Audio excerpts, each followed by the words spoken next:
Hey, me, Callie Carroll. Good morning, sunshine. Morning, sunshine. Good morning, sunshine. Good morning, sunshines. Daily dose of perspective. Good morning, sweet baby sunshines. Good morning, sunshines. Let's get started. Good morning, sunshines. Let me ask you a question. Have you ever been annoyed by a sound? Like you're like, that drives me crazy. Like, I just can't stand when my husband does this, or my wife does this, or my child does this, or my friend does this, or when you sniffle, Callie, it drives me freaking batshit crazy. Has that ever occurred for you guys? Oh, as you jump on, you guys, my name's Kelly Carroll. We're talking about misophonia today. Make sure you comment "Good morning, sunshine" wherever you're at, and share something you're grateful for, because it starts you off in a really positive attitude for the day, and then I'll just squelch it with a talk about misophonia. Just kidding. It's not gonna be that bad. Anyhow, okay. So now let me ask you another question.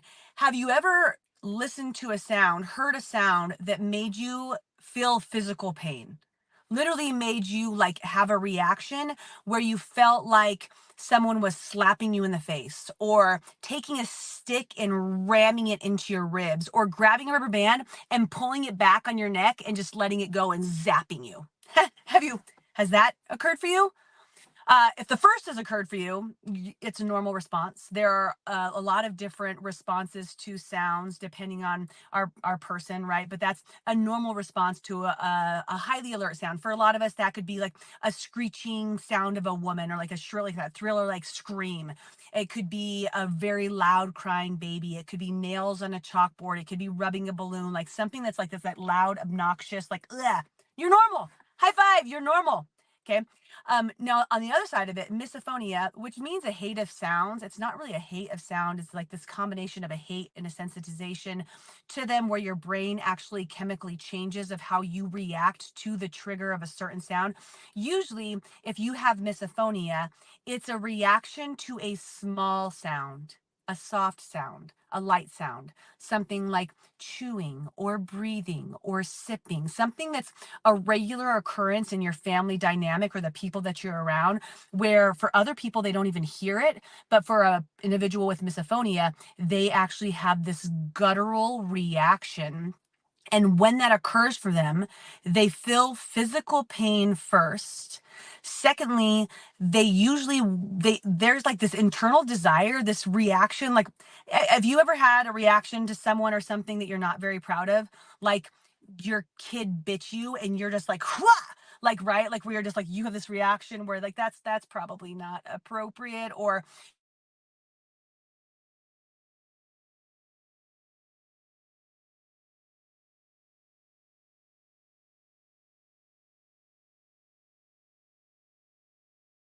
I don't know what's happening.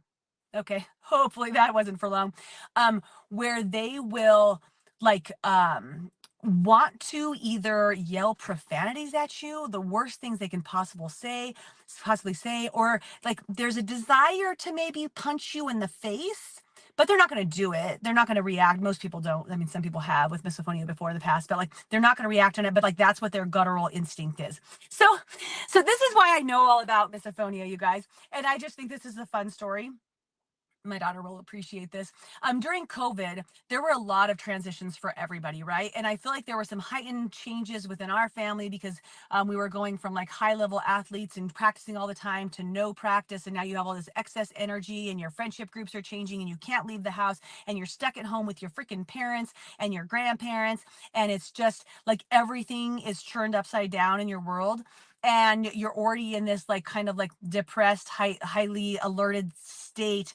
And then these little sounds start to bug you one at a time. Usually it starts with one person and one sound. It was probably me and like a chew, or me and a sniffle, is where it started between me and my daughter. And as that trigger started to change how she reacted in her brain, that it started to go from me to other people. And then it started going from just like a sniffle to other sounds. So it started to grow upon itself. So one morning during the time, Kinsey and I would try to get out and like do some runs, to just get out of the house, right? So we were running to 7-Eleven. We would run up there. She would run extra and go her way. I'd go my way. We'd meet. I'd grab a coffee at the 7-Eleven and I'd walk back. So like literally you run to go grab a coffee. Yep. And then we would like walk back. This only happened a couple times because I'll tell you what happened. We're walking and this is just starting to develop. So she doesn't understand the triggers yet. She doesn't understand why she's like feeling pain. We don't even know what misophonia is. And she goes, and I'm going to about to like to take a sip, and I could tell like she would just be like she's, and she doesn't really know what's happening, but she knows she's really upset at the sounds that I'm making when I sip on my coffee. And I don't know about misophonia either. I don't know that my reaction to it should be like to be sensitive and supporting her. Instead, I feel like we're just at another tiff or whatever. So I go to take a sip and she's like, could you just please not? In my brain, I'm pregnant at the time. I'm like, I just want my effing decaf coffee while we walk home after this run. And so I'm highly alerted and she is. And I take my coffee and I just chuck it into the street. And now we're both pissed and we're crying and we're trying to figure it out. And it was this like moment where we realized we needed to figure something out. Like something's going on here more than just I'm kind of annoyed with my mom and I'm kind of annoyed that I don't get to have my coffee. There's more to this. And that's where we started to do the research and really discover this disease called misophonia, which I thought would be great to share with you guys because some of you might not understand why you're having these type of supersonic reactions to small sounds. And it just is very unpleasant. It can change relationships. It can change family dynamic. It can change a person. It can put them into a depressive state. They don't want to do anything. They don't want to be around anyone. They don't want to be at the dinner table. They don't want to be in the room with someone, like, because everything is making them feel this physical pain. So let's go back to that for a second, remembering that when you have misophonia, it's not just an annoyance to a sound. We all have that. We're all like, man, it bugs me when that person does that. And we're like, well, I think I do have misophonia because it bugs me a lot. It bugs me when my husband does this or my wife does this or like it's super freaking obnoxious. Ask yourself this: do you feel like you're being stabbed when you hear the sound? That's going to be your key, that you understand that you're developing or you already have misophonia. Are you feeling an automatic physical response of great pain, like you're being slapped across the face? I kind of feel like maybe I got pinched. Okay, well, maybe on your way and you want to start doing something now, but it is that reaction of physical pain. So, what happens in a person with misophonia is like for us, our normal brain, we can hear a sound, like now that you're aware of a sniffle, right? You can hear a sniffle sound and be like, that's kind of obnoxious, but I can work through this. It's like I'm just going to pay attention to something else. I'm going to focus elsewhere. You can use your brain in your reaction to that. For somebody who's further developed in the misophonic stages, their cerebrum, whatever, their brain is it's no longer in control at all. Instead, their reptile brain, as this guy Tom Dozier talks about, I'll talk about him in a second.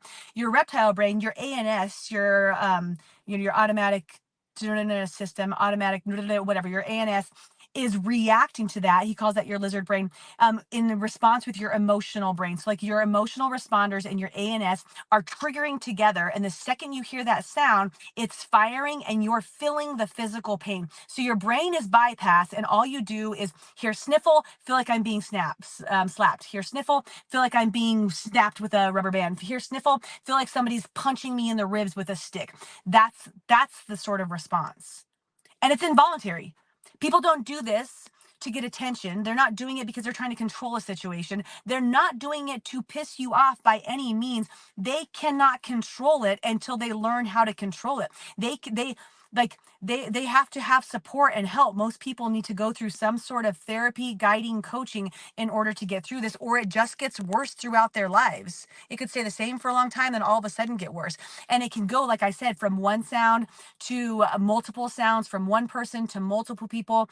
It can go from just auditory, even though it's misophonia, a hate of sounds. It can transfer into visuals. Like for us, if I'm holding a piece of gum in my hand, my daughter's already going to start to experience that pain because she's visualizing me starting to chew gum, and that's a no-go, right? If we're at a dinner table and she sees a fork in my hand, she's like, I'm out, gotta go. Like FaceTime over, which is no problem. We've learned how to cope with and move through different situations, but it's not just about coping when it comes to misophonia, because that can be very hindering on your life. All of a sudden you can't be around the same people, you don't want to be in the same space with them, you can't go to the movies because you don't want to hear the chewing of popcorn, you can't go to yoga because God forbid somebody else sniffle across the room or sneeze somewhere. And it can be very isolating for someone with misophonia. So, a couple recommendations. Now I just want to express that in case you have somebody in your world who's having these reactions, and maybe you can show up to them differently. Like, right, you can show up to them differently instead of being like frustrated or hateful or whatever. You guys might have to change conditions. They might have to remove themselves from certain situations. You can't stop breathing. You can't stop sneezing. Like, right, but it's like it's trying to figure out that dynamic and not being mad at that person. If you're the one with misophonia, you can't expect everybody else to change for you. You're the one who gets to remove yourself from the condition, and also you're the one with a huge responsibility of starting to retrain that automatic response within your brain, which can be done, which is the good news, right? I don't have the best resources for that, but I'm going to explain to you what I do know so far. The first thing is that when we were going through Witten's, all of our children's hospital adventures with him, we were at the audiology area because of the tumor in his pituitary. It might be close to his ear, whatever. So we're at audiology, and they actually expressed to me that they have a misophonia department now. They have an actual program, maybe not everywhere, but here in Denver. So you can check for things like that through like our normal insurance. It wasn't supportive at all. It's like, yeah, so you got like, misophonia. It wasn't, I don't know, it wasn't supportive for us anyways. The other thing that we did is we found like a coach, a therapist, a guidance I don't know what he's called. His name is Tom Dozier out of California. And we did FaceTimes with him where he helped like judge where her misophonic state was, and then gave us different practices for regulating her response system, her emotional responses.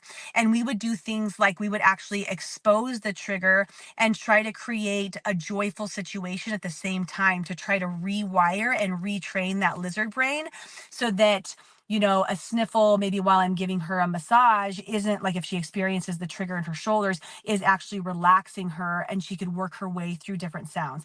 The sooner you can catch it and you realize that it's a part of your world, the less that you have to train yourself out of. The longer that you wait, the more challenging that can be. And the final thing that I want to say is that it can be kind of like contagious, which sounds funny because it's not like you're catching any sort of germs, right? It's what's happened is there's like a different connection in your synapses in your brain that's occurring. But once you know someone has something, and I've had to catch myself in this, you guys. Once I'm aware of a sound that I wasn't aware of before, I didn't hear the chewing before, I didn't notice the sniffling before, and then when you're around somebody who's triggered all the time and you see their reaction, you can react to their reaction, which then pretty soon you're reacting to the sound, and now you're starting to develop the same sort of conditions. So making sure that you're being proactive if you're around someone in not allowing that connection to occur because you know that it could. Does that make sense? Working on the emotional regulation while you're in that situation. So like if you hear the sniffle, which is starting to become something, doing something different, like working towards a gratitude or paying attention to something else or removing your focus or doing a relaxation or a PMR exercise. So those are just a couple different things about misophonia. Hey, if you know somebody in your world or you are the somebody in your world, I hope this maybe supported you. And if you've like maybe noticed some things about a family, maybe it's worth like sharing to them, like maybe this is what you're experiencing. If you guys have questions, ask the questions. Not a professional, just experience this in our personal world, right? It's something that we're still working through, and it is what it is. You do your best, right? And I want to just acknowledge all of you guys for sticking with me this morning and remind you that perspective does reveal miracles. So hope you shared your gratitude on there, and I hope you don't have misophonia. Okay, I love you guys. Bye. Thanks for joining, and don't forget to subscribe and, of course, share with your friends. Guys,